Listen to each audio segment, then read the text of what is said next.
wait. Okay.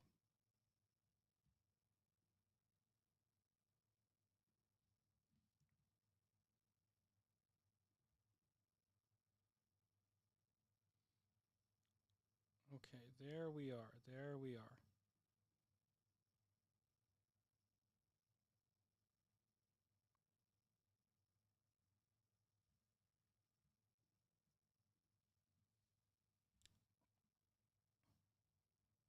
Are we live? Hello. Can anyone hear me?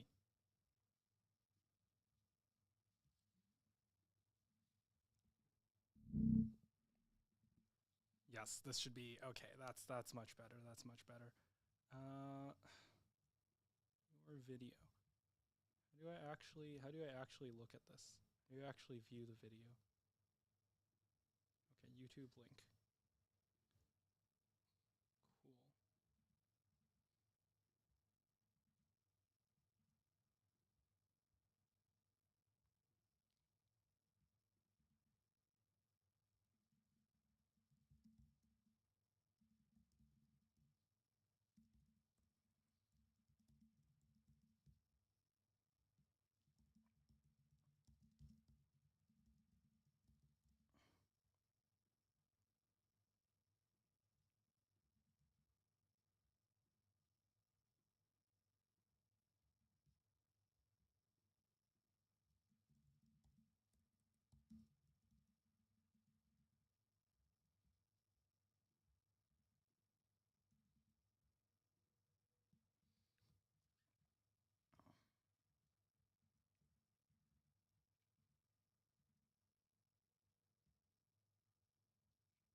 Cool. Okay. Welcome. Welcome. You may recognize this one. Um,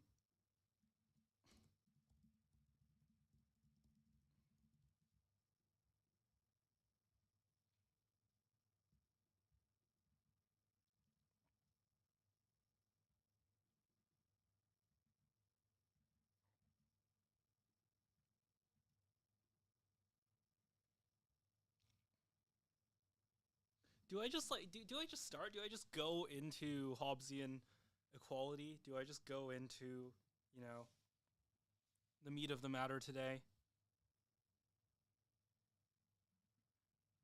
I was thinking of writing an article about this. I probably will once it's cooled down. I know that's the opposite of what you should be trying to do, right?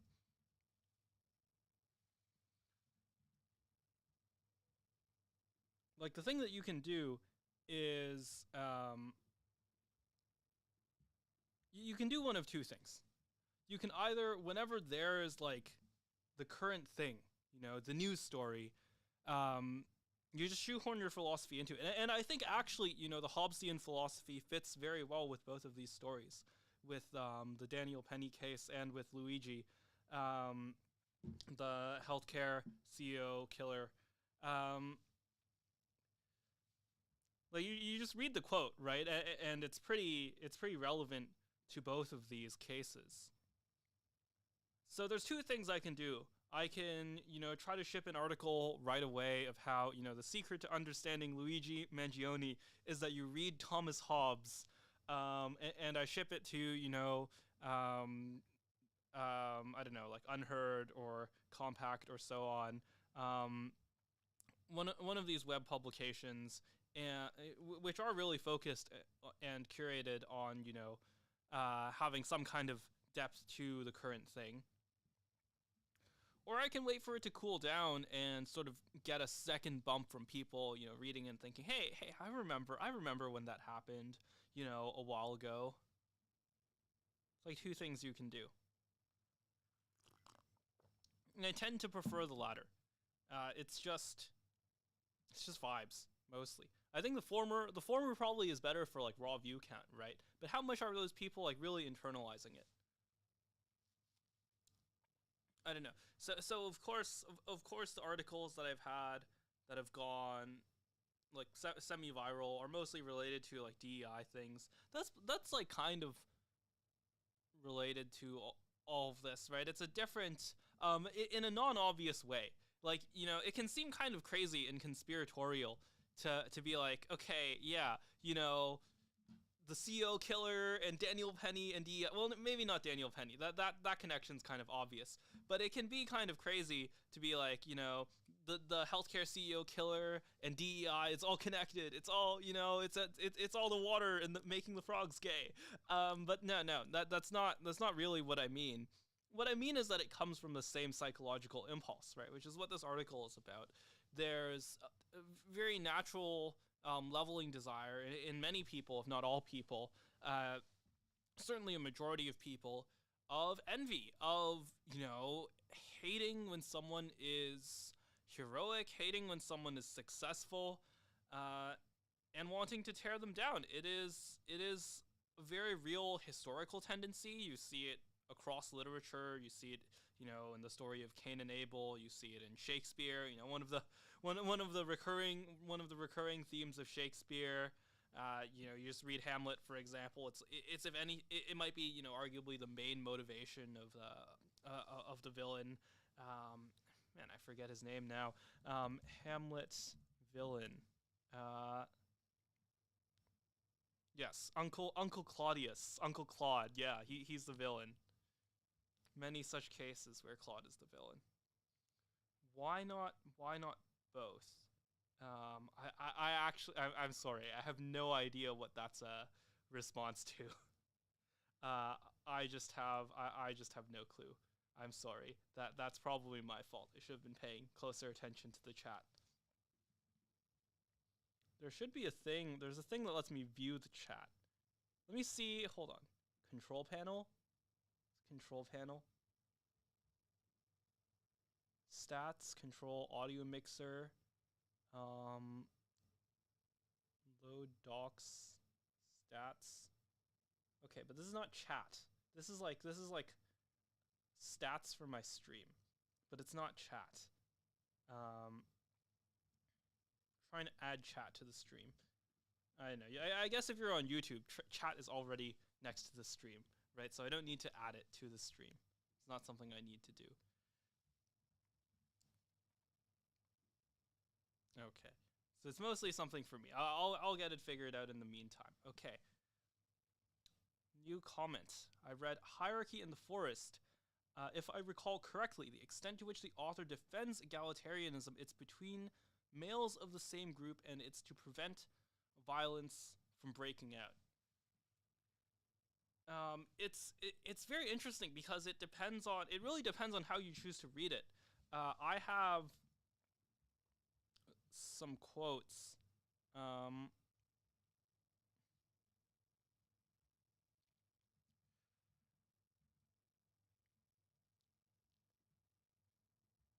this is the quote here. To the extent that the author of not that book of Hierarchy in the Forest, not Costin, but to the extent that the author of Hierarchy in the Forest, Eric Boehm, defends egalitarianism, it's essentially the reaction to egalitarianism justifies egalitarianism, which is an interesting defense of it. But he's basically saying, there are all of these social games that you need to play. There are all of these, essentially evasive maneuvers that people learn, that more capable people learn, and the evasive maneuvers make it worth it in the end. That's the concept of the book.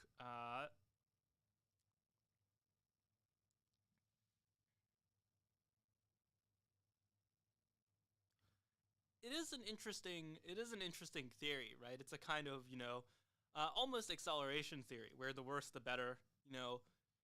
The more there's a passage in Meltdown where Nick Land is like, the Turing cops are ready. So the super intelligence has to be sly and tricky from the start. Uh, I mean, pretty predictive, right? Not even in the sense of like, AI. He doesn't distinguish completely between, AI and capitalism, but just in the sense of like people. Like, if you want to succeed in the world, you know, I don't think you necessarily need to be sly, but you need to understand what's going on. You need to understand the impulse and how you're going to deal with the impulse. What do you think of H1B wars waging? Actually, I kind of want to talk about Hobbes more. Um, no, I'm not actually dodging the question, but I will get to the question. But I should continue. I should continue the thought that I have right now, which is yeah. I'm too distracted. I'm monitoring too many things at once. But um, what's interesting here is Boehm's approach to Rousseau, because um,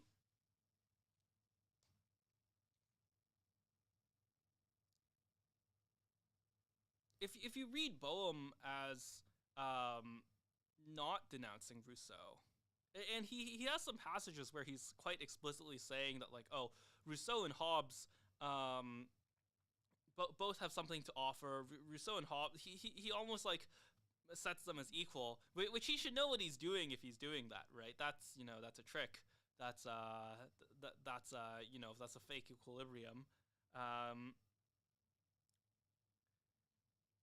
it kind of contradicts what he's saying earlier about the worse the better, about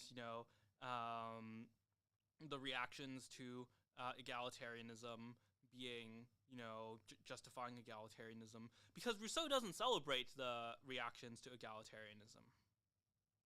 Right, Rousseau and Hobbes, one of their major disagreements is, of course, the state of nature. State of nature as being, tranquil and good in the case of Rousseau, and nasty, brutish, and short in the case of Hobbes.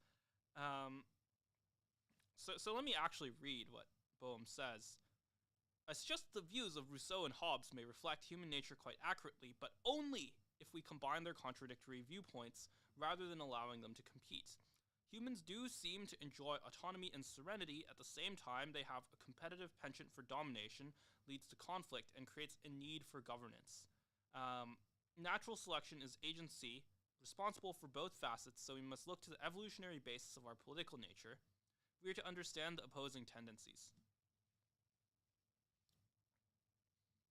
Well, it's interesting. It's interesting because I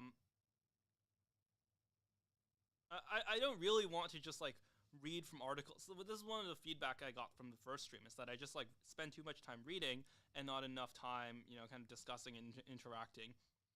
But I don't know. I really do think this is important. That Rousseau is kind of the avatar of like the left wing return ideology, right? Uh, One of his most famous quotes is, "Man is born free, yet everywhere we are in chains." You can probably tell by. I'm really trying to present his view fairly, but I do not like Rousseau. I am not a fan.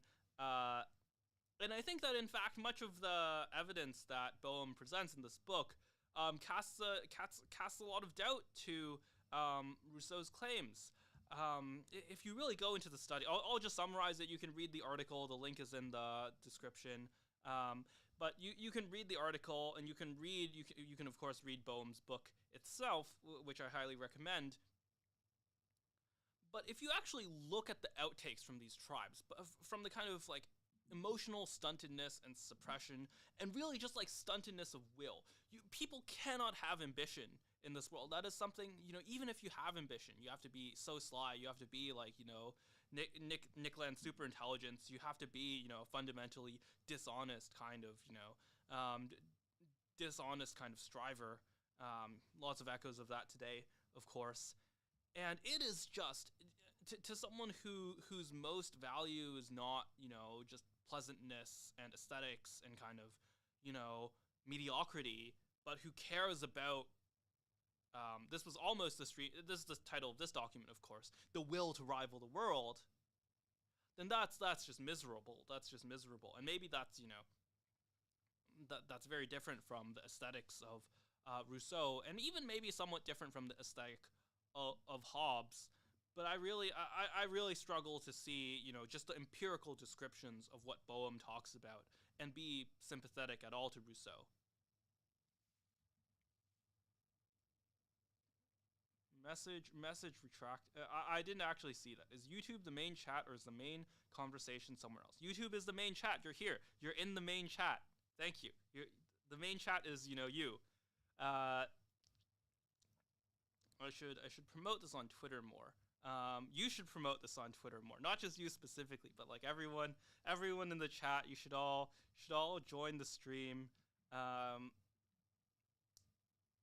Yeah, I can answer the other question now. What do you think of the H-1B wars waging on the timeline? I've mostly been staying out of this. I am pretty sympathetic to both arguments. I have a tweet. I did have one tweet about it, which you can read into, more or less. So the one tweet, let me just bring it up.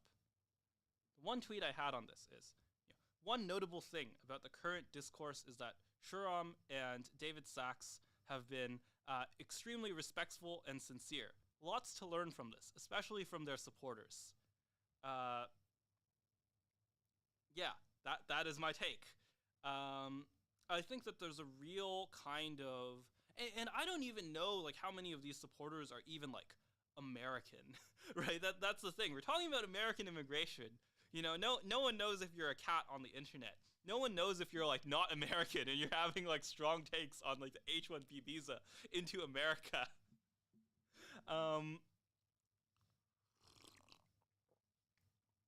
But I think if you just look at Shahram's feed, or if you look at like David's feed, they're not like antagonistic towards other people's concerns. They're mostly just talking about AI and like celebrating Christmas, and those are great things. Like they're talking about doing their job basically.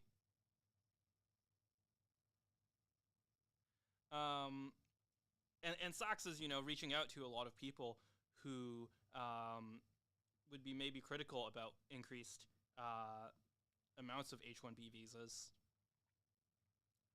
And the implication here is that their supporters have a lot to learn. That their supporters are not behaving in the same way. Like their supporters are not behaving in the same way as Sachs or as Shahram, and that's not really their fault. Like they don't really, like I say they're supporters, but these aren't really people who are like taking orders from them, right? These aren't people who are like employed by them,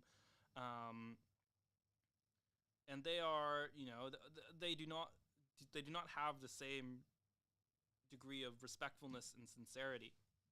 I would just say, like, I don't think it's the deepest, darkest secret that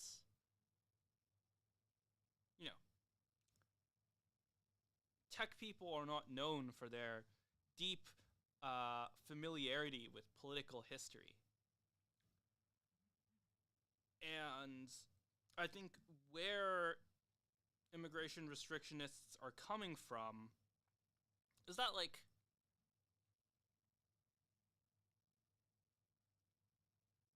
they have gotten the short end of the stick basically like 3 or 4 times in a row.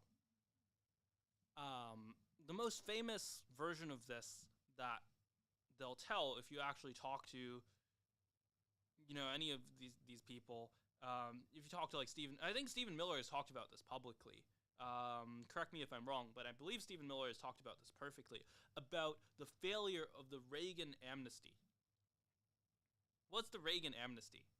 As the name suggests, it was this deal with Congress that was put together by Reagan.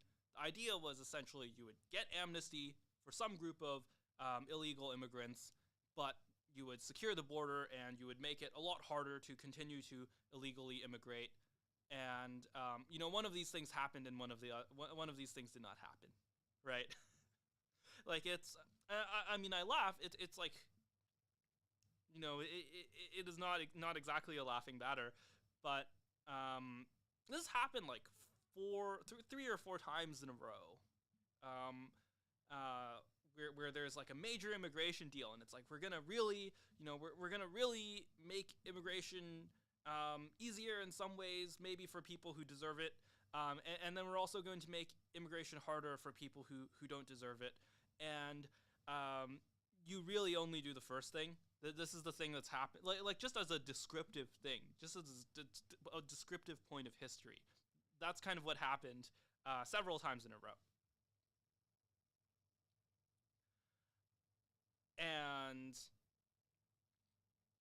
like there's this idea that, contrary to many areas of life, you actually can't walk and chew bubblegum at the same time. You actually have to just focus on one thing. If you're doing, at least within one agency or one, policy area, you actually, you cannot do two things at once. You just have to do one thing.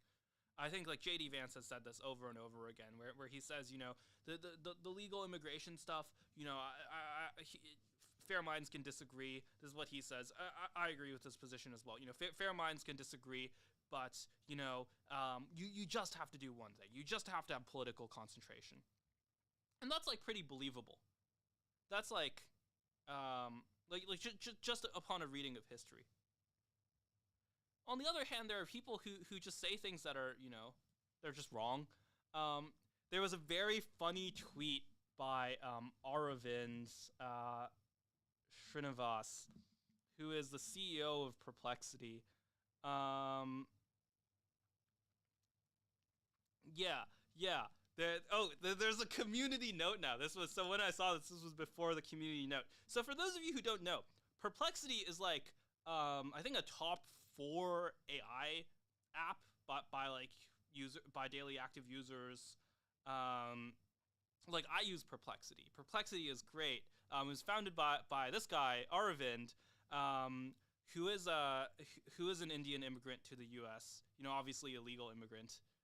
A legal immigrant. He came here legally, and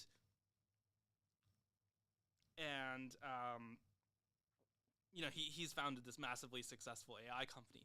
So people are just like, oh, there are no Indian founders. There are no, these people haven't contributed enough entrepreneurially, so on. It's just not really true. You can disagree on like the values case, on the cultural case, so on. But like just on the economics or on entrepreneurship, you can't just make shit up.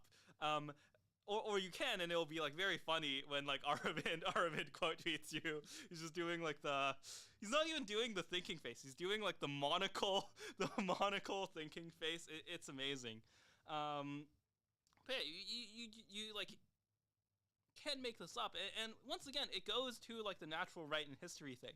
This is I'm like increasingly guilty of this, but I genuinely believe it's true. Of like, to understand this news story, you must read Hobbes. To understand this news story, you should read Strauss and Natural Right and History. But I think there's a truth here where the vocabulary of the modern age is science, right? It is statistics and economic productivity and so on. It's the things that you can measure, and that's really the problem that Strauss is diagnosing in Natural Right and History, which is that, for a long time, the things that people are really compelled by, the things that have given legitimacy in the past are not, these kind of mere aggregates. And in fact, when you try to aggregate these things, when you try to construct a political theory out of, just statistics, if you try to do like a political science, he criticizes political science specifically, you just end up with, scientism. You end up with cutting things up into smaller and smaller pieces that don't say much about the whole at all, that are ultimately meaningless.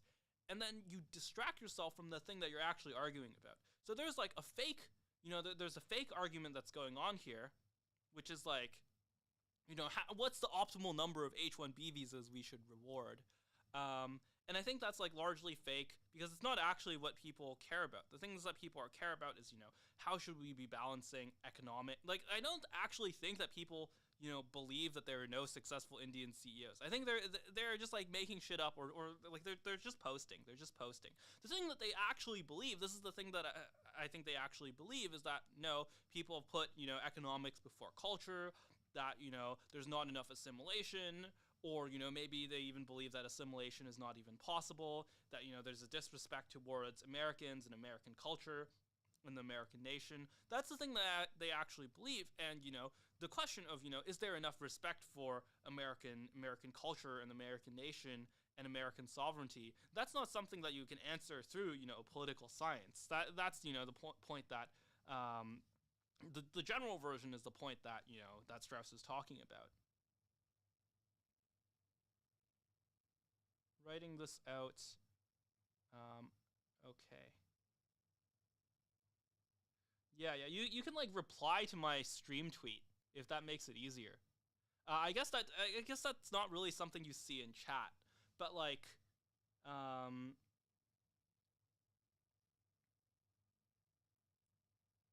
that's not really something you that that everyone else, like all the other chatters, will see. But I'll probably like I'll still look at it.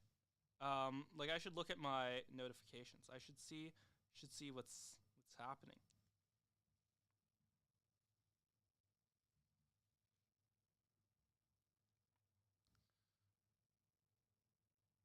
Wasim asks, Turing police lol. Should I Google what this is? Um, this is a concept that comes from Nick Land, I think. Um, it's basically like people who are trying to stop the AI. It's like all of the RLHF engineers. It's all of the like people who are trying to get AI to comply with their content policies. That's the Turing police.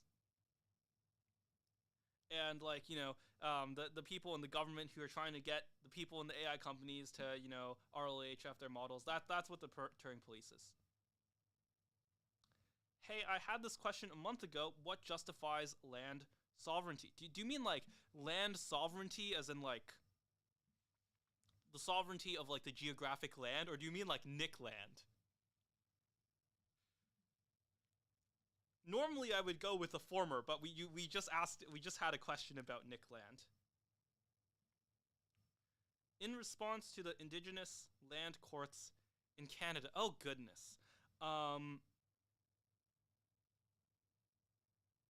I don't even know. So there are a lot. So the Canadian so this is the part of Canadian history that I do know. The Canadian Constitution was this compromise between individual rights and collective rights. In fact, there were many people who wanted more collective rights, which there was a very famous speech by Pierre Elliott Trudeau, Justin Trudeau's father, against. So Pierre Elliott Trudeau was actually like more of an individualist, unlike his son, and advocated against more special rights for certain groups, like French people or like French Canadians and Indigenous people. And there was still a compromise between these camps. So like the actual Canadian Constitution and Bill of Human Rights has many more collective rights than the U.S. Constitution, which did have an amendment that added more collective rights afterwards, as well as normal legislation. But I think things are very different in Canada than in the U.S.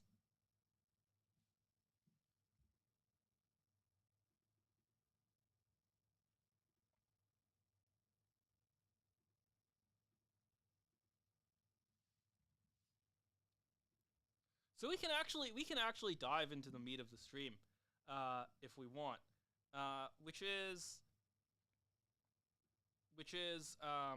this concept of heroes and this concept of anarchy. I think are deeply related. Uh, I don't really have anything pulled up here. This like this is just a transcript. This is something that I was prepping earlier today, which is like you can really tell the orientation people have towards tyranny and anarchy, but by how they react to these two cases, right? Um, you know, uh, Luigi Mangione, this like healthcare CEO killer, and the and Daniel Penny, this guy who was, or I should say, alleged, Luigi Mangione, alleged CEO killer, um, and and Daniel Penny, the now exonerated, person who choked a homeless guy to death on a subway who was, trying to attack, trying to attack another person. So is he a good Samaritan? Is he responsible for this? Is this self-defense? As the court says, it is the court ruled, the jury ruled that it is in fact some form of self-defense, or that Daniel Penny is not responsible. So that's what happened. But of course, people have all of their alternate reality takes on this. People love talking about, is this justified? What is the actual significance here? And that's the actual topic for today. And a lot of it goes back to this Hobbes quote, right? I'm doing the thing again. I should just embrace it. But okay, let's read the Hobbes quote. This is maybe the second most famous, maybe like third or fourth most famous Hobbes quote. I don't know. First is definitely like the nasty, brutish, and short thing. Second might be like the description of the Leviathan. But anyways, this might be number 3. Nature made men so equal in faculties of body and mind, as though there be found one man, sometimes manifestly stronger in body or of quicker mind than another, yet when all is reckoned together, the difference between man and man is not so considerable, as that one man can thereupon claim to himself any benefit to which another may not pretend as well as he. For as to the strength of body, the weakest has strength enough to kill the strongest, by secret machination or by confederacy with others that are in the same danger with himself.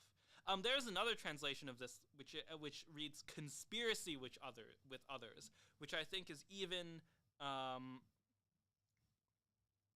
not translation, but adaptation, that reads conspiracy with others, but which I think is even more appropriate. And this is commenting on the nature of political equality. In fact, it openly acknowledges that this is not a factual equality. This is not natural. Well, it depends on how you define natural. But this is not an equality of capability or of performance. He actively acknowledges people are manifestly stronger or of quicker mind. But the root of political equality per Hobbes is like literally murder. It's very funny because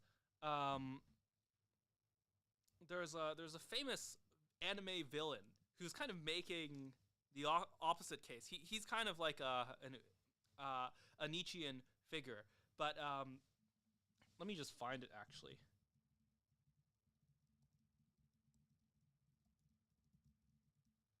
I'm kind of spoiling the quote from the Google search. But yes, this is the quote. Okay, the only thing all humans are equal in is death.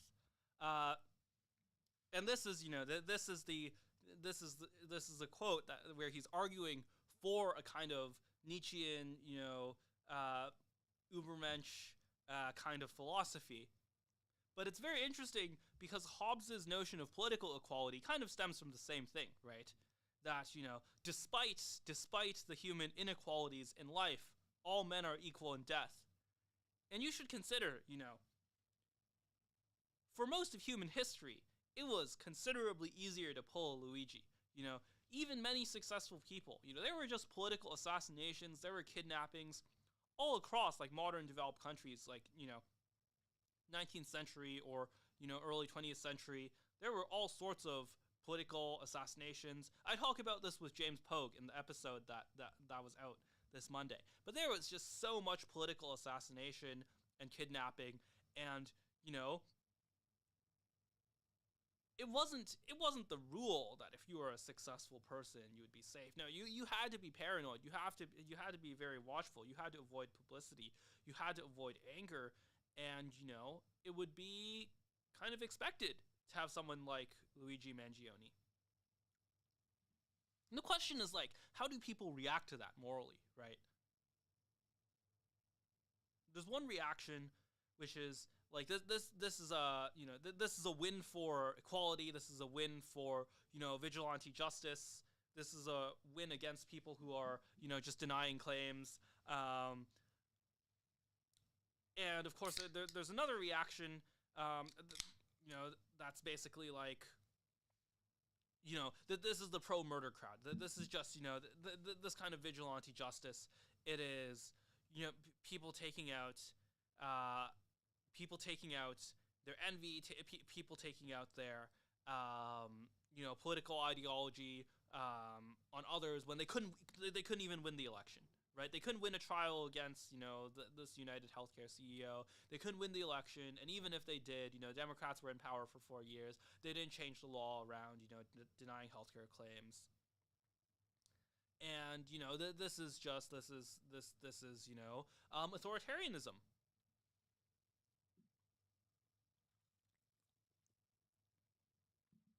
And those are the kind of two poles of the reactions. Now the question is like, first of all, the question is like, there's a surface level question of like, which do you agree with more? And then there's another question of, what are the implications of this? What are the implications of this politically? Hobbes kind of answers the second one before he answers the first one, which I think is advisable. Which is like, okay, if you have this, war of all against all, which is his phrase, if you have this kind of anarchy where people are just killing each other, that is just worse than peace in basically every case.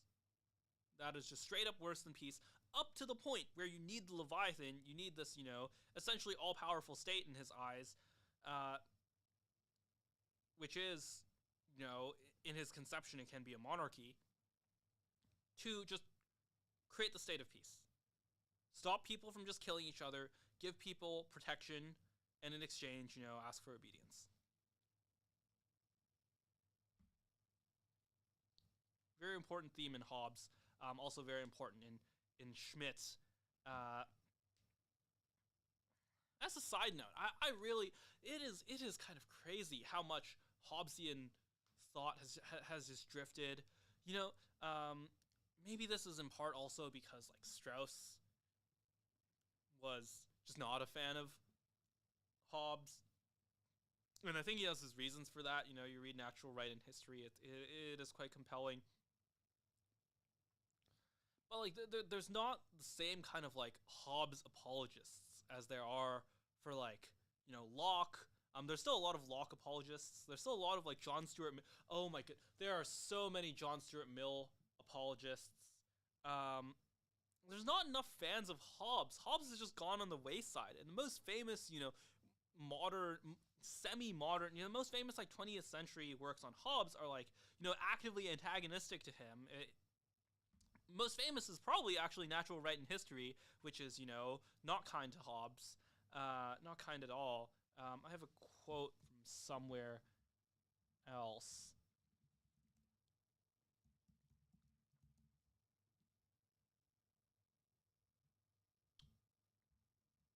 Oh, I should not have put them in the screenshots. I kind of like reading the screenshots more, but okay, I can't find it now, but yeah, if you go to Natural Right and History and you read like what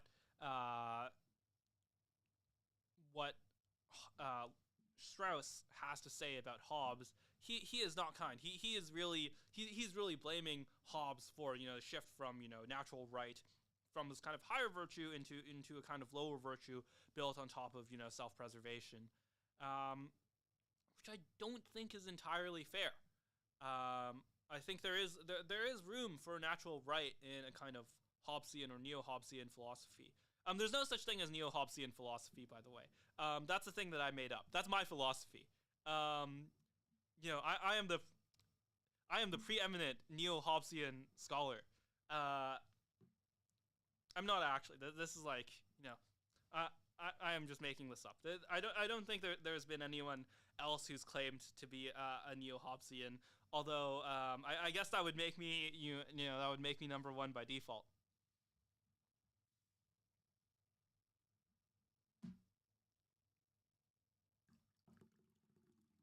I'm gonna drink more tea.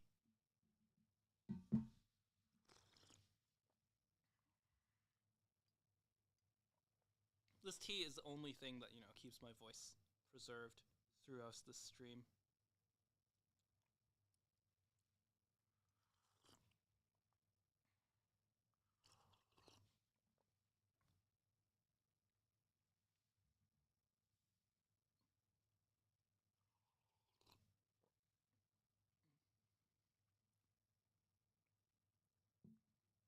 So after this entire dive into neo-Hobbesianism and natural right and history, uh, what does this all have to do with the second part of the stream, which is heroics? Heroes in Anarchy is the title of the stream. Heroes in Anarchy, and I think really there's the perceived notion of anarchy.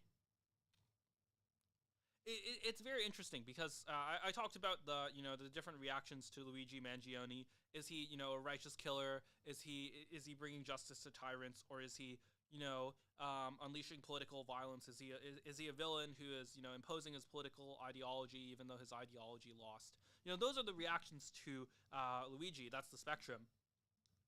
Now let's talk about the spectrum with Daniel Penny.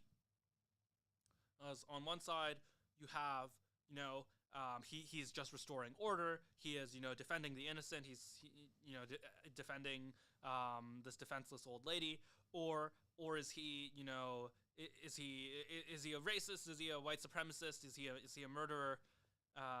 Those are that's the other spectrum, right? And interestingly, there are people on every quadrant of the spectrum.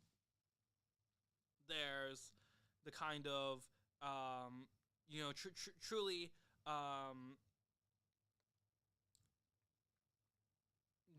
there's the kind of social justice left who maybe is somewhat friendly to Luigi and antagonistic towards Penny. There's I think a kind of establishment left which is maybe sympathetic, still maybe like social justice friendly, but friendly to Luigi, or sorry, antagonistic to Luigi and antagonistic to Daniel Penny. Thinks that you should not be saving people on the subway by strangling other people who might be a threat, but you also should not be shooting CEOs, healthcare CEOs. There's the people who are favorable to Daniel Penny and to Luigi Mangione, who think that both of them are aspects of unjust men being brought to justice, even if the system won't. And then there are people who are favorable to Daniel Penny and unfavorable to Luigi, and says that Luigi is someone who is disturbing the political order, who is who's contributing to anarchy, who is contributing to political violence, who's going to increase. There's going to be more copycat killers. Whereas Daniel Penny is kind of protecting the order. Right, Daniel Penny is almost like doing what the police should do, and doing what the police have failed to do. In fact, I think many people have explicitly made that argument. They looked at I'm blanking on the name, but the person Daniel Penny may have killed, who had a ton of past convictions, who the police let out again and again, who they did not monitor, evidently did not stop him from harassing this lady on the subway. And within these orientations, within these kind of reactions, like what do you think anarchy is? Right? Is anarchy, I think something that a lot of people agree with comes to anarchy, people on the left and on the right, are like, there's not a good sense of control. People are just doing things. People are just killing each other. But what creates the injustice there? That's what I mean. Right? Like, is what Daniel Penny did unjust? Is what Luigi Mangione did unjust? Like, the more interesting things the more interesting quadrants when it comes to this question is like the people who are in favor of one of them or another, right? I think it's pretty clear. If you just say like, oh, you should preserve all life. Murder is never okay. And all political violence is bad. Or vigilante justice is always good. Maybe there is something interesting there, but I think for this question specifically of like what is the nature of anarchy, what is the nature of how people are thinking about anarchy, those two quadrants are less useful. What's more interesting is the quadrants that people have different reactions to Daniel Penny and Luigi Mangione. I think the position that more of my audience will be friendly to is the position that Daniel Penny is just, but Luigi Mangione is not just. I think that's a quadrant that there'll be many people who will watch this who are sympathetic towards that position, and so it's worth looking at the moral foundations there, right? And I think that perception of kind of anarchy versus order or versus tyranny is basically that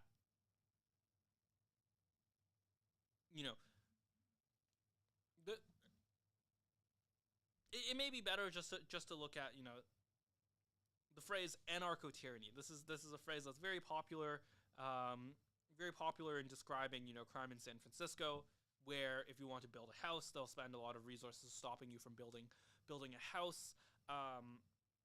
Famously, when X headquarters, when Elon tried to put up a big X sign above the X headquarters, the California police, the San Francisco police were deployed to enforce the housing code, and enforce the requirement that he had to go through all of these permits to put up like a big X sign on top of the building.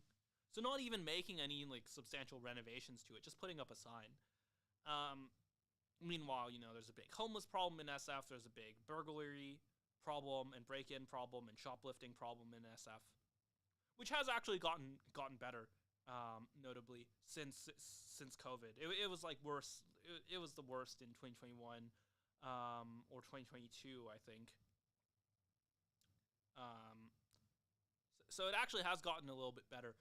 However, there's this phrase to describe it, anarcho-tyranny, which is that, you're kind of enforcing the law very harshly against people who are actually contributing to society, and, essentially like the worst people, the people who are committing, the most severe crimes, that's actually not enforced.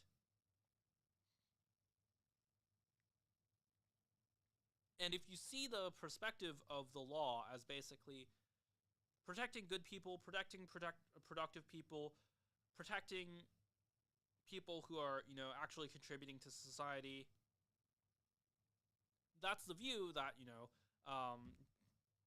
Daniel Penny is justified. He's protecting, this elderly lady who, probably contributed to society a lot throughout her life, probably still, has ways of contributing, and is not like actively harming society, certainly. Whereas this other person, I remember his name now, Jordan Neely, I think that's the right name, is actively harming society, actively harassing this old lady, who didn't do anything to him, who is just riding the subway. And so by kind of interfering, there's two versions of this take, which is that when you're doing good, things happen, and so so sometimes, especially if the the other person is also being violent, then violence begets violence, and things are going to happen, and he might die, and it's worth taking that risk to protect the innocent. That's one take. And there's a more extreme version of this take, which is that actually, like, it's actively good that Jordan Neely is dead.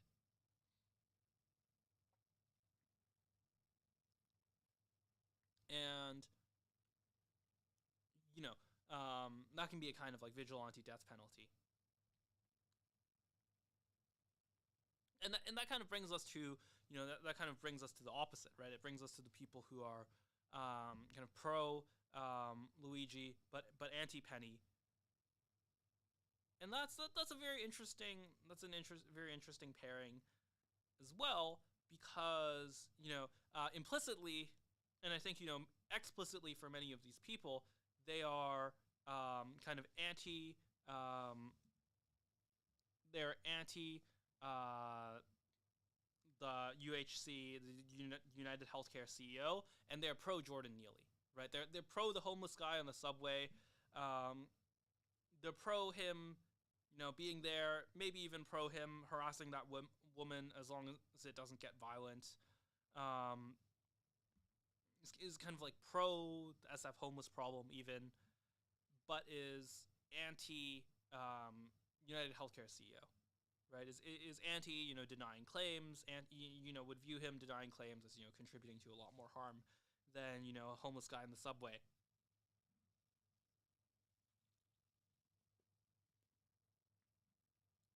And that view of anarchy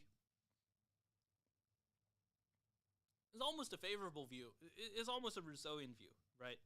That there are these natural egalitarian impulse. It goes back to it goes back to Rousseau and Boehm's interpretation of Rousseau. That there are all of these naturally egalitarian and redistributive natures in human tribes, and those are enforced through violence. That's just straight up what happens, right? That's straight up what happens is that in these tribes, you talk about tall poppy syndrome in Europe, and all of the regulation that they use to go after successful people in Europe. It's still much better compared to, ancient tribes, because the way that ancient tribes would deal with, essentially ambitious people is that they would kill them. It would just be, vigilante murder. It would just be, through, what's the Hobbes quote? Through secret machination or by confederacy with others who had just killed people. Like, ancient tribal equality was enforced ultimately by just killing people. It was, it was rule by Luigi Mangione. And there were all these norms that developed around that, the kind of egalitarian norms, the kind of mocking, the kind of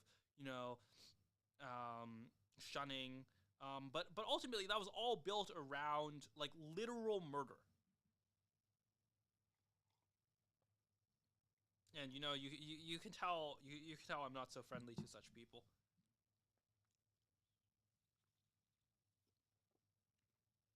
But if Bohm writes, it's an accurate, it is just a true description of human nature. Like, you can't expect these things to change quickly. You can mitigate them. You can have institutions that you can have rule of law. You can have institutions that suppress some of these, that create equilibrium where Luigi Mangione is arrested. All of those things are possible, but you cannot stop this emotion from existing. This will be an emotion in human nature. There will be people who feel this way. Maybe you can change what they do about it. I think that civilization has done a fantastic job at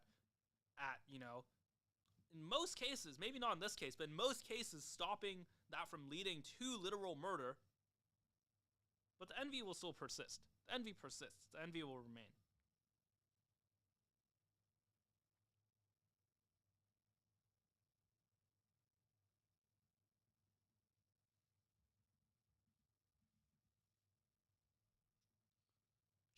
Chat's quieted down a lot.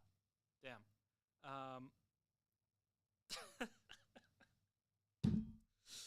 I am just seeing the thumbnail that I chose for this. This is a fantastic this is fantastic. This is amazing. Which is the which is the rabbit in the Hibana outlay. I made this the other day as like a joke, a reply to like someone on Twitter. But this is really the perfect thumbnail for the stream.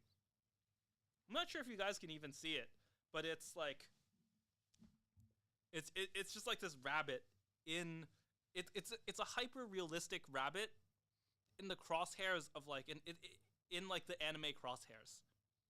Like there's an anime sniper scope and it's just pointed at like this hyper realistic rabbit. It's perfect. It's exactly what we're talking about today, right? We did have the like manga reference.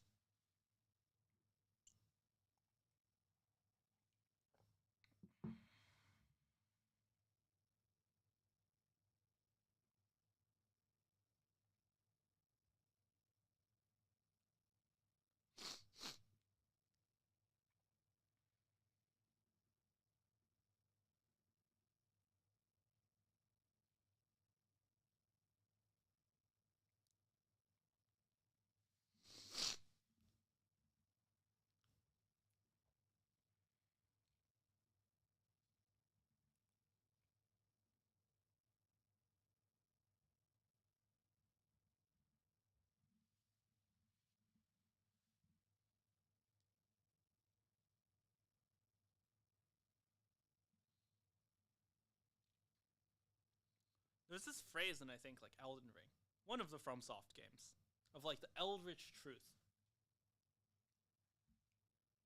And in that game, it refers to like literal eldritch horrors, right? It's actually not completely clear what it refers to, but like in the world of Elden Ring, or it might be Bloodborne. It might be Bloodborne. I think it's Bloodborne. In the world of Bloodborne, which is this like great video game, it refers to like actual eldritch horrors. Like there are actual just like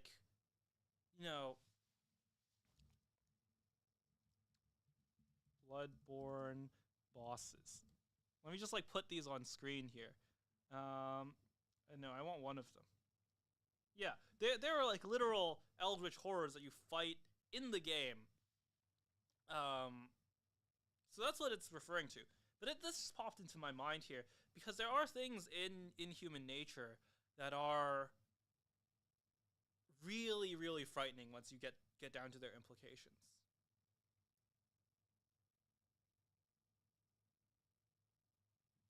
And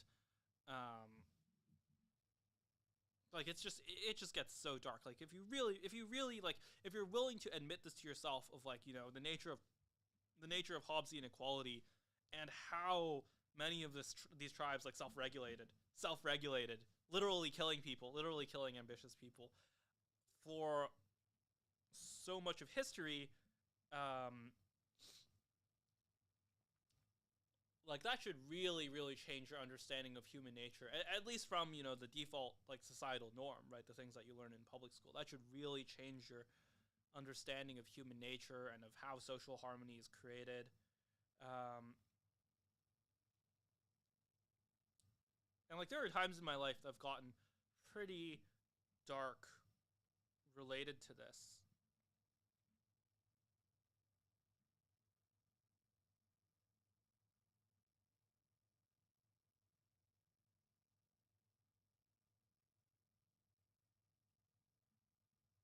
I think most obviously when I wrote Pun Pun Straussianism, right?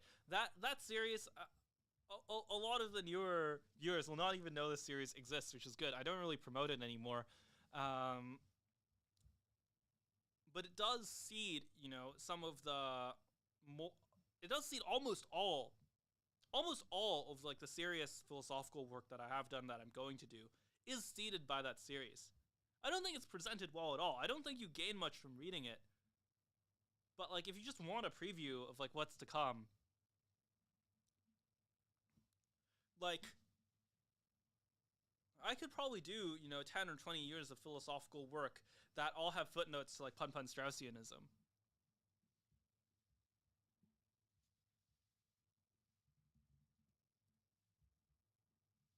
This is like this guy. Yeah. Let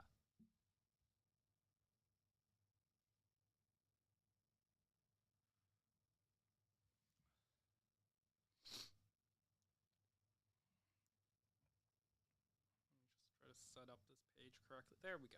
There we go.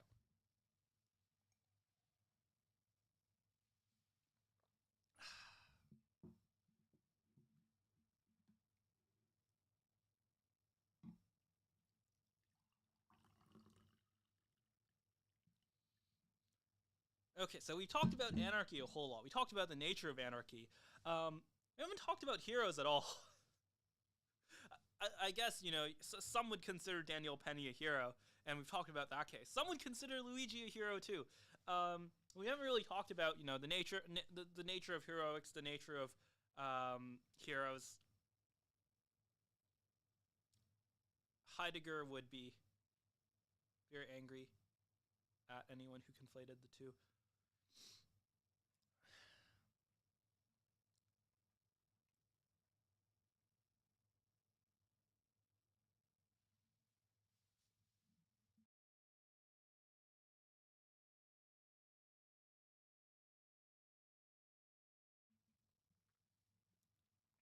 But anyways, yeah, we should get started on that. The nature of heroics. What do I want to talk about when it comes to the nature of heroics? I know I'm on Pun Straussianism. The anarchy part was a lot easier, right? I've talked and written about Hobbes for like years. Has it been in terms of like public stuff? I haven't written about Hobbes for 10 years. The blog is only like 6 years old. No, less than that. 4 years old. 4 years old. 2020. Yeah. I've like thought about Hobbes for nine years now, which is a lot of my life. 9 years, man. But the heroism part is something that I'm newer to, and I think it's actually really related. So that's my branching off point.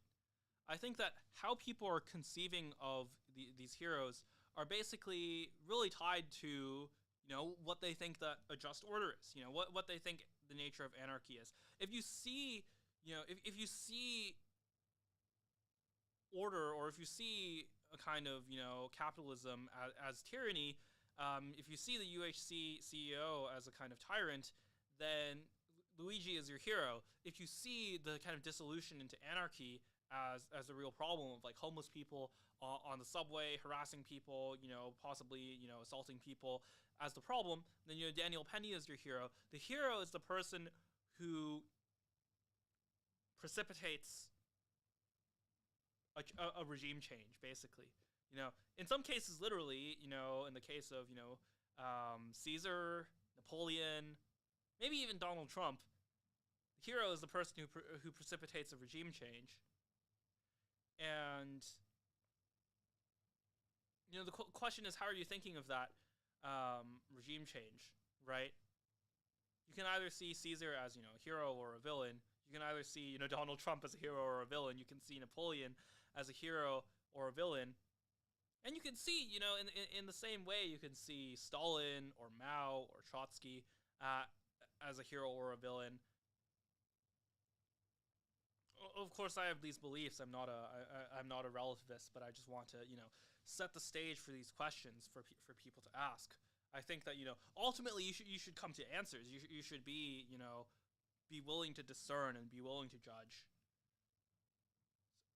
I don't believe in relativism in the end, but I think that when you're laying out these problems for people, including people who may not be sympathetic to your ultimate judgments, you should still present their arguments fairly, even if I don't agree with them.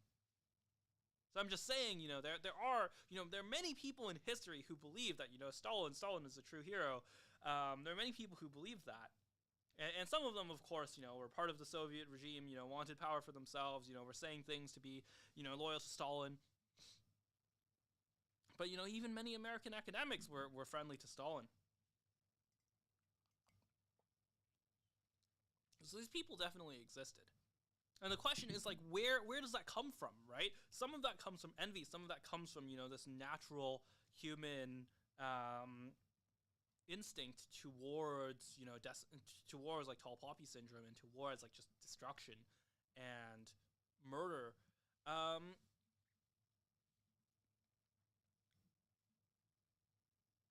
But part of it comes from, instincts that some people would consider noble, that many people, even people who, I might agree with, that I might be, in political coalition with in many other ways, would consider noble.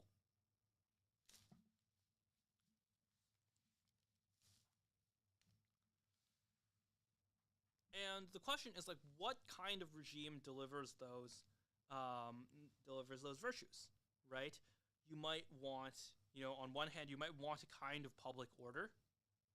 I think that's something many people want. I think that's something people want in their personal lives. At the same time, you may not want a kind of legalism or a kind of regime that just because there is law does not mean there is a just law, right? Of course, the thing I'm alluding to is, is the kind of U.S. healthcare system a just system?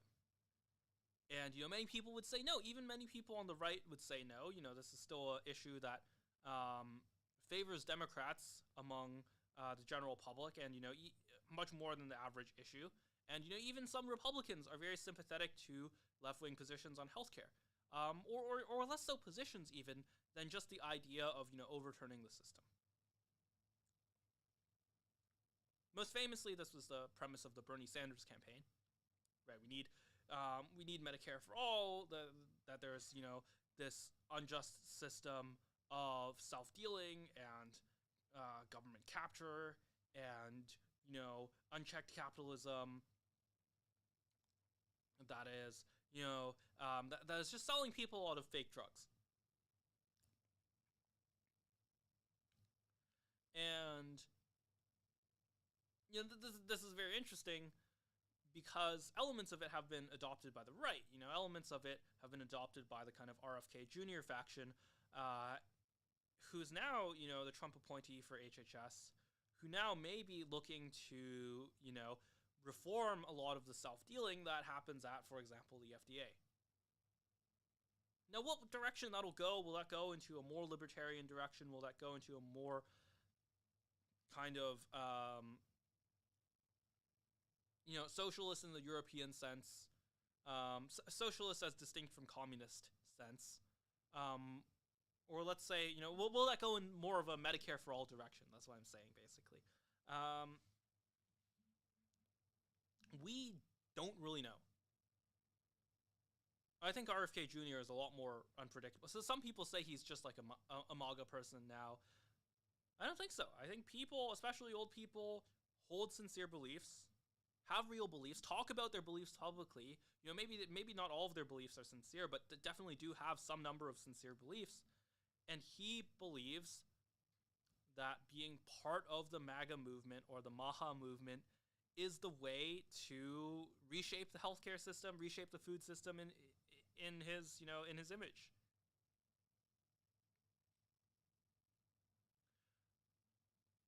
But RFK, is a real insight to how many people perceive both the health and food systems. That's a very sinister thing. And, I think that, people really can't understand, like, the appeal of Bernie Sanders or really even the appeal of the Democratic Party without understanding this. That people see the healthcare system as, like, truly sinister and as a form of anarcho-tyranny, where there is a kind of, self-dealing, there's a kind of lawlessness, there's a kind of corruption, there's a kind of, two-tier standard within the FDA. And this is something that, there is some evidence for, with the kind of, Alzheimer's medication fraud scandal, for example, where there are some number of people who are just committing fraud, who are just getting, government grants to commit fraud, to make fake data, like literally fake data, and, sell drugs that don't work. Like, that is a real thing that happens, at least in some cases. Now, is the solution for that murder? Probably not.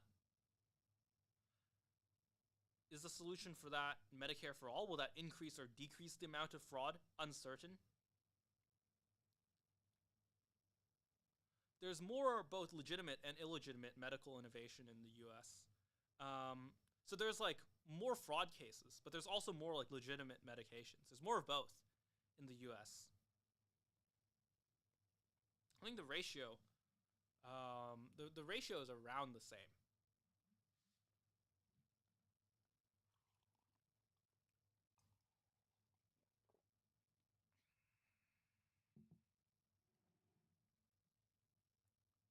So if you see, at least the healthcare system as as the person interacting with it, as the consumer who is dealing with the healthcare system, if you see that as unjust, the next question to ask is,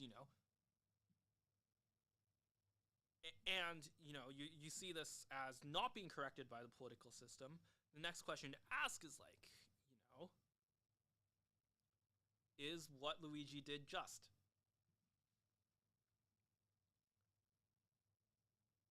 And I think that there are people who both see. I don't know what's RFK Jr.'s take on this. I don't actually know, but there are people who I know who I think hold very sincerely the belief that both you can't have political violence and that some of the causes, some of the beliefs that Luigi had, they're sympathetic to. So they're sympathetic to reforming the healthcare system, but they don't agree with the means. They don't agree with murdering this healthcare CEO. And that's a kind of hierarchy of values, right? That's a very classic, I don't know if they're all reading Hobbes, but some of them who know me, know about Hobbes like through me. I know this because they tell me. But there are many people who see the collapse into anarchy, into political violence, as much more detrimental than whatever the problems the healthcare system are causing. And there you have the other dilemma that I think really defines the hero. Is the hero creating a regime change upwards or downwards, right? Both, what is the nature of the current regime? Is the current regime evil or good? Or some would say good or bad. And then it's, is the current regime, is the hero, or the villain, is this, figure changing the regime for the better or for the worse?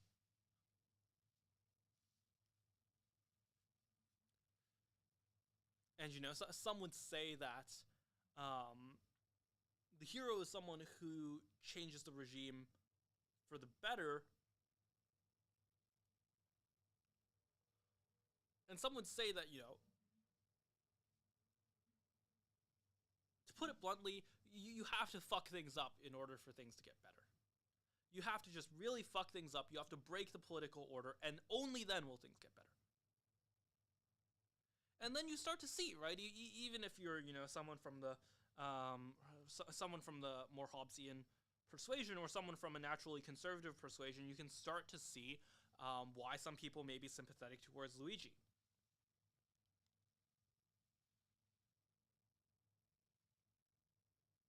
And this is the subject of my podcast with James Pogue, but there's a real lack of a heroic left-wing figure right now. For a time that was Obama, for even more brief period of time that was Bernie, and neither of those people, it's just not it. Obama for more political reasons, for more, what is the Obama legacy, but Trump and Biden and then Trump again. And what is the Bernie Sanders legacy? Like, he was never president. His wing was routed pretty harshly in 2020, fairly or unfairly. And like, how are things looking now? And 2024, there was just a total turn away from healthcare. It wasn't even an issue. People weren't really talking about it at all.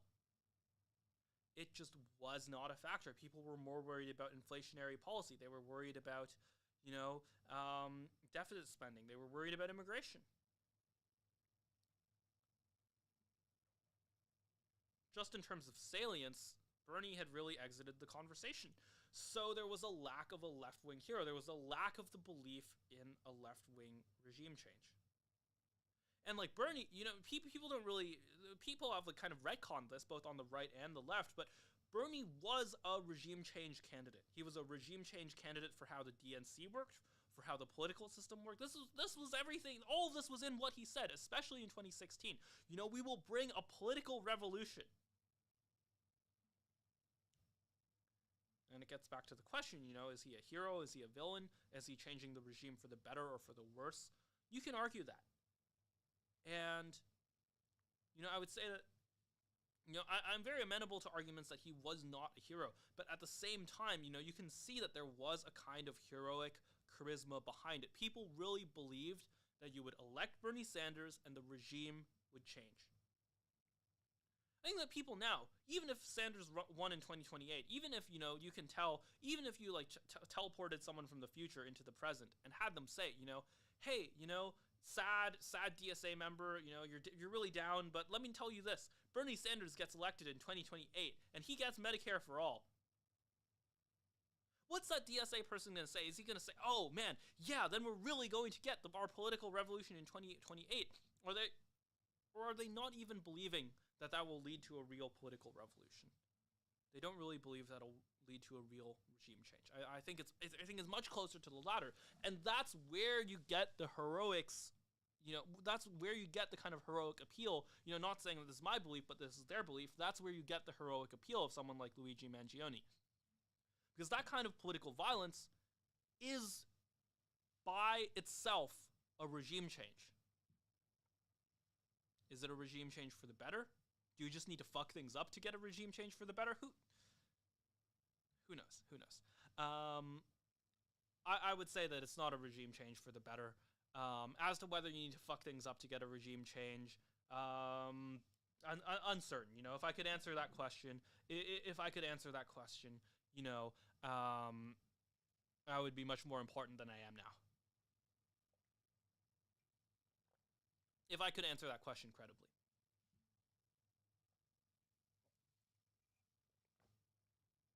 I think that's a question that you have to have power to answer. That is always, distinct to the time and place. Because in history you've seen both. In history you've seen, collapse, unjust regime change, bad kings, coups, and you have seen, revolutions for the better as well. You've seen both. You've seen, collapsing societies just get worse and implode right away, and you have seen actual reforms. I think you've seen that certainly in British history. That to me is very clear. Many times you've seen the acceleration in Chinese history, incredibly cyclical.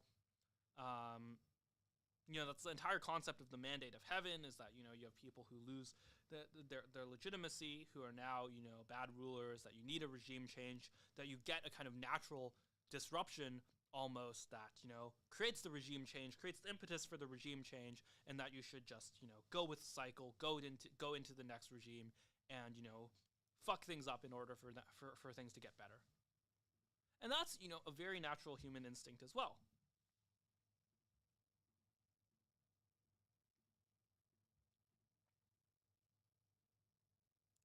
Last thing, this is really not friendly.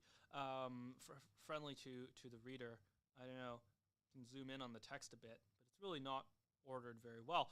But the last thing I want to talk about is my conception of the hero. And what's really interesting is that I think that the hero is always the person constrained in some way or another by the political order.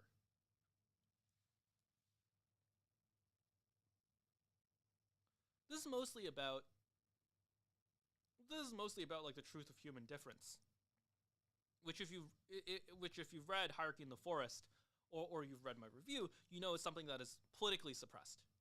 The truth of human difference is politically suppressed in almost every regime, including our current regime.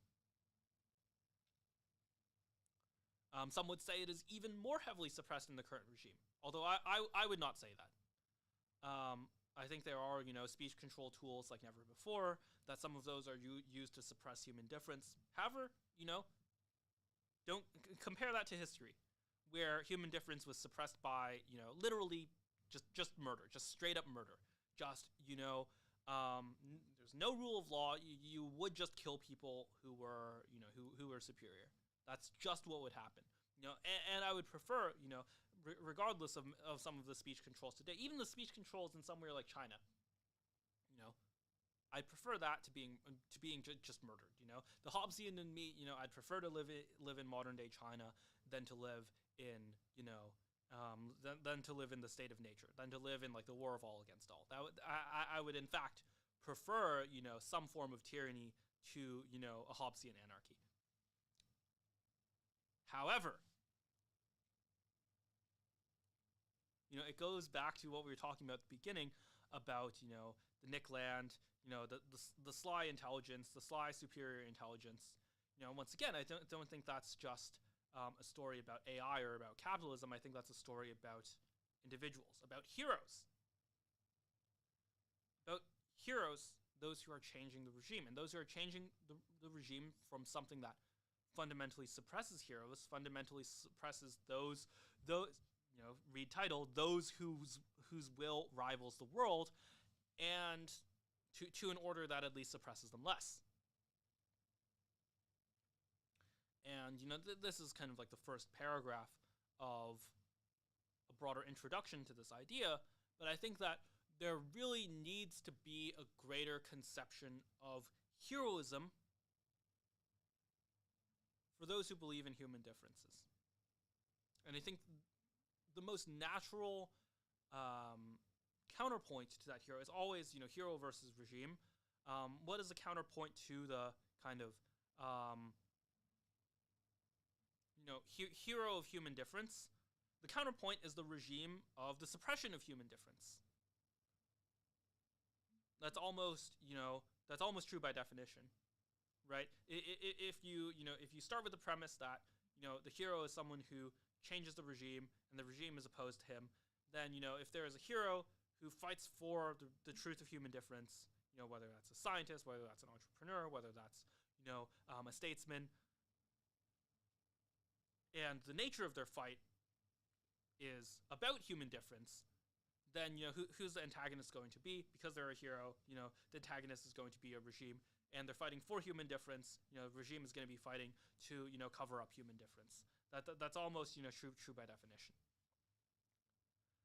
And you see that time and time again that whatever, political structure, whatever social structure exists is co-opted by the same human desire for envy. This is, I think, this is the kind of, Hobbesian eldritch truth, or, Boehm-style eldritch truth. And what is the hero who, returns or at least beats back this kind of suppression? What can the hero even do?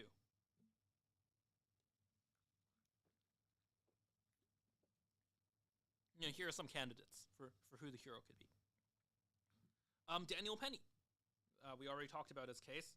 Someone who restores order, who restores, just kind of casual daily order by doing what the regime fails to do.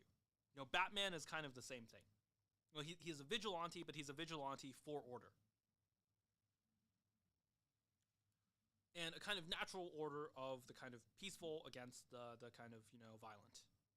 Although, of course, famously, Batman's kind of interesting because famously Batman never kills. And, you can argue that actually makes things worse, than if he did kill. Because, he just keeps locking up the Joker keeps escaping, the Joker keeps doing the terrorism, and then the cycle repeats, right?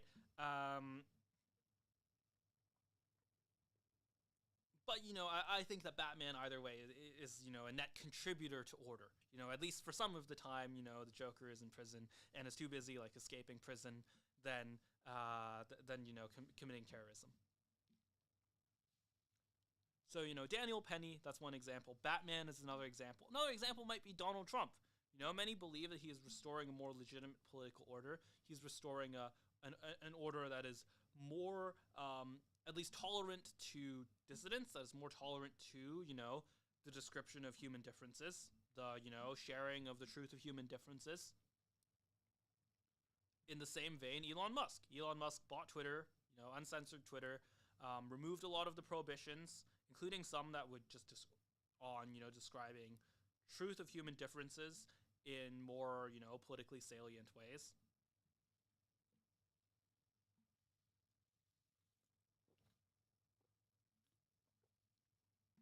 You could look at, Napoleon as a hero, as someone who conquered, that did inflict violence, of course, that led wars, many for, conquest, many for expansion of his territory, expansion of his own power, but also promoted meritocracy, that promoted early legal codes, that promoted a kind of rule of law, or, at least something closer to rule of law.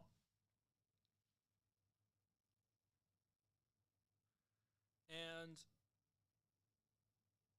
in many ways, there's a tendency that this is the actual topic of this text, which we'll see later on. That let me just quote from this. It may first appear. Okay, should be starting earlier from this.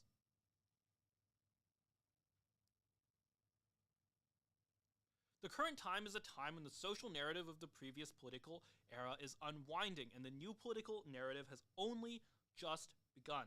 Simultaneously, it is a time when there is more discussion of human differences than ever. It is discussed not only by academics and anonymous authors, but by wealthy entrepreneurs, politicians, and leading pundits. Human difference is embraced and accepted by some of the most powerful men in the world. And then growing up, and from growing up in the previous era, this is truly exceptional. To me, it is no coincidence. It may first appear that it is a coincidence, that human difference can be discussed and endorsed, and that the political order is waning. You can look across history, from Rome to China. I should rewrite this. Rome to Beijing, London to New York, and this is a historical pattern occurring dozens, if not hundreds of times in great civilizations across the centuries. Why is this?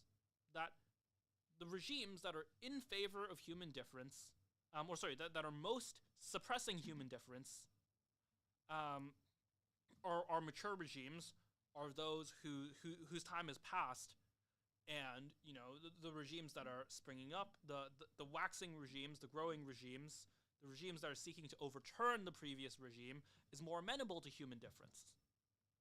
Well, first of all, there is a symmetry between, recognizing the difference between regimes and differences between individuals.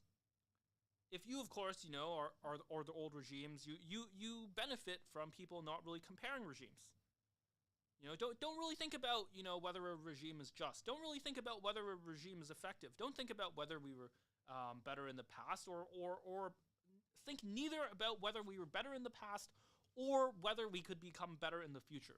Don't think about either. Put it all out of your mind. That benefits the current regime, because if no one is even thinking about the regime, no one's going to change it. At the same time, think of it from the opposite perspective. Think of it from the perspective of the hero, or maybe the villain. Think about it from the perspective of someone who wants to change the regime. If you want to change the regime, if you want to change, individuals in the regime, then you should be, promoting discernment, promoting recognition of the truth of human differences. And that truth may come with a slant. That truth may be asymmetric. You should look at certain things that, the new regime does better, and not necessarily look at certain other things that the old regime does better. But there is at least a selective promotion of discernment and a selective promotion of difference. And that this is, once again, you can look at the fall of the Roman Empire. You can look at, this is once again, a very strong theme in Chinese history. It's actually also a strong theme in British history, which I think, seafaring and landfaring empires, right? There are some people who would really not like the conflation of those two things, which would say that there is a great difference between seafaring and landfaring empires. However, returning to, including even Plato, but returning to the original point, the hero of, I think that it's natural for the hero, the person who's changing the regime, to at least in some ways want to promote human difference and want to promote that recognition. They want to promote, both the recognition that there's a difference in regimes, but also that there is a difference in individual ability. Now, that's not always true. There are egalitarian revolutions. The French Revolution did happen. The Bolshevik and Menshevik revolutions did happen and were revolutions in an egalitarian direction. But even then, focused on a kind of class conflict, right? So these were distinctions not necessarily in human ability, but in kind of human status. And this is something we can talk about next time. This is something that we can talk about next time. This kind of tendency towards systemic analysis as a kind of false god, as a kind of demiurge that distracts, that imprisons you from actually recognizing human difference. That's really, really big, and probably not something that I want to dive into today. I could just go for hours about this. You'll find notes about this in Pun Straussianism, by the way. I could just go on for hours about this. But I think that at heart, the hero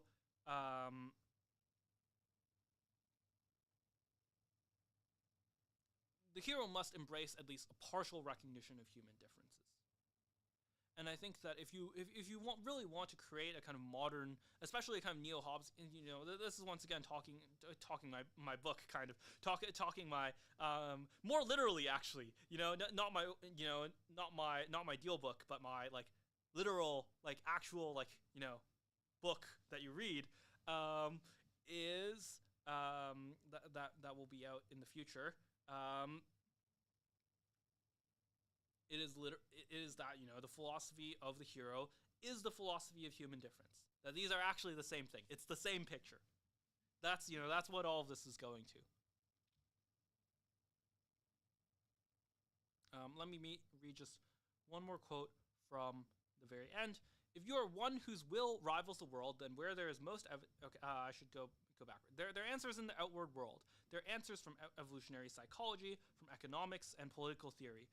All of these pieces of evidence will have something to contribute. But if you are one whose will rivals the world, then where there is most evidence comes most strongly from within.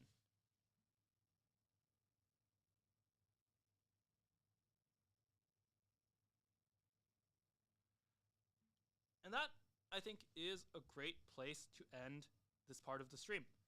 It's only been, an hour and a half. That's kind of surprising to me. That's sort of shocking.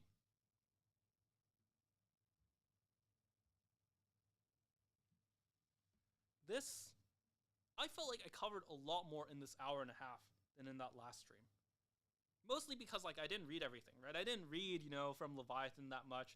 I didn't read from Hierarchy in the Forest that much. The last stream was a lot of me just reading from articles and from George Grant. But this time, yeah, I like this time a lot more. I like the feedback that you guys gave about the last stream. Good feedback.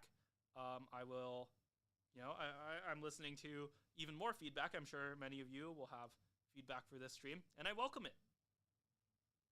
And, like, comment, and subscribe. Let me know what the feedback should be. Give me a thumbs up. If you can contact me or, tag me on Twitter. I read most things. And, I welcome criticism. I welcome topic suggestions. And I welcome, a lot of interaction. What you want from me going into the future. Because this one was, pretty quick. I might do another stream in a bit. I do want to take a bit of a break, and quite frankly, to prep more material, because I am, through. This is, all of my notes about heroes in Anarchy. Topic, over. Obviously, there's more we can talk about. There was, this kind of idea of, human envy as the demiurge. Do I say that in Pun Straussianism? Pun Straussianism demiurge. Do I talk about the demiurge? I talk about Madoka. So there's this anime, Puella Magi Maho Shoujo, I think is what it is. But Madoka Magica, which is about it's not about Madoka, it's about Homura, obviously. Homura is the real main character, and Homura becomes the demiurge. So it's an anime about becoming the demiurge. I have a review that I've been sitting on for a long time, and I've never published. And like I've rewatched it to like renew the review. Like I've rewatched the anime like 3 or 4 times now. And I've just never got it to a place where I really like it. But yeah, it is about.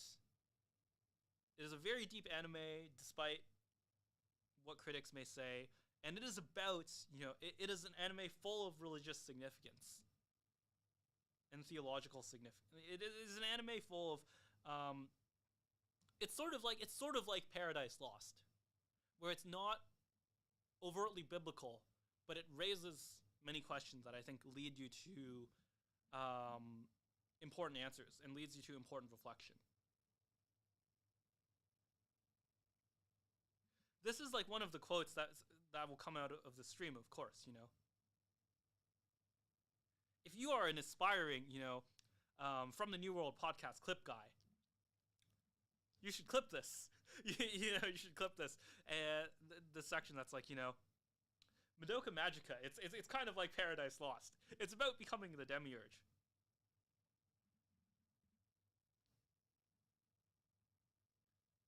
But I kind of wrapped up the stream already. I'll say again, I welcome a lot of criticism. I really do mean that. I've already improved the stream a lot from last time, I think. And at the same time, I'm sure there's a lot more to go. So I welcome the criticism. If you like it, then let a friend know, either in person or on. I just do that by instinct now. If you liked it, let a friend know, either in person or online. And hopefully you'll help them find something interesting and informative. See you next time. That's for those who don't know, that's how the podcast always ends.